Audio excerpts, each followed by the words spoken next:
Bonjour, aujourd'hui nous allons parler d'un poème de Jules Supervielle intitulé « Les couleurs de ce jour ». Il a été édité dans le recueil Poèmes de la France malheureuse en 1941.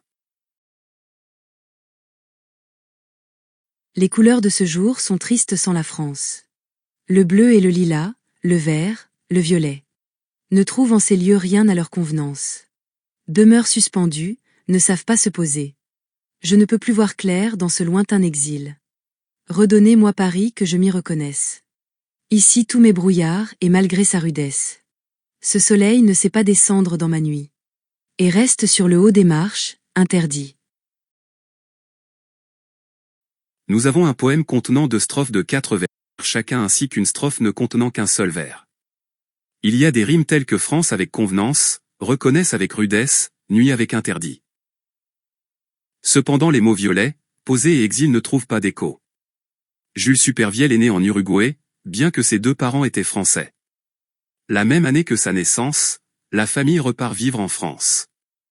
Ses 2 parents meurent de causes inconnues. Son oncle le ramène en Uruguay. En 1894, Jules Supervielle repart pour la France, cette fois-ci avec son oncle et sa tante.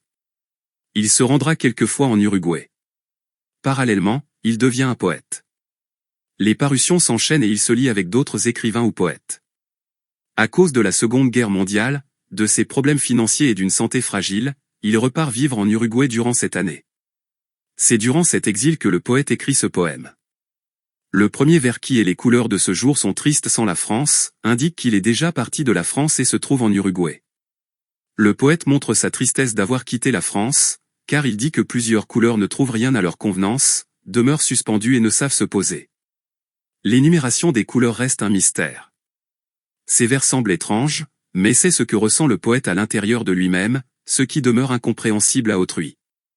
Dans la seconde strophe, le poète parle de ce que l'on sait déjà, c'est-à-dire de son exil. Le fait de partir de la France a causé du tort au poète, il dit qu'il ne peut plus voir clair, sa vision est troublée. 2 vers plus tard, il parle de brouillard, ce qui est en contradiction avec la rudesse du soleil dont le poète parle. Supervielle veut revenir à Paris pour s'y reconnaître. Lorsque le poète est à Paris il semble ne former qu'un avec lui-même, tandis que lorsqu'il se trouve en Uruguay, il semble se dédoubler, ici le poète est atteint par la vue, il ne peut plus voir clair, il vit dans le brouillard. Le soleil qui est toujours présent semble le gêner, il paraît surnaturel puisqu'il ne se couche jamais dans la nuit de l'auteur. Il paraît aussi dangereux à cause de sa rudesse. Le soleil apparaît également sur le drapeau du pays. Le dernier mot est interdit, cela peut se comprendre selon 2 sens, non autorisé ou alors paralysé par la stupeur.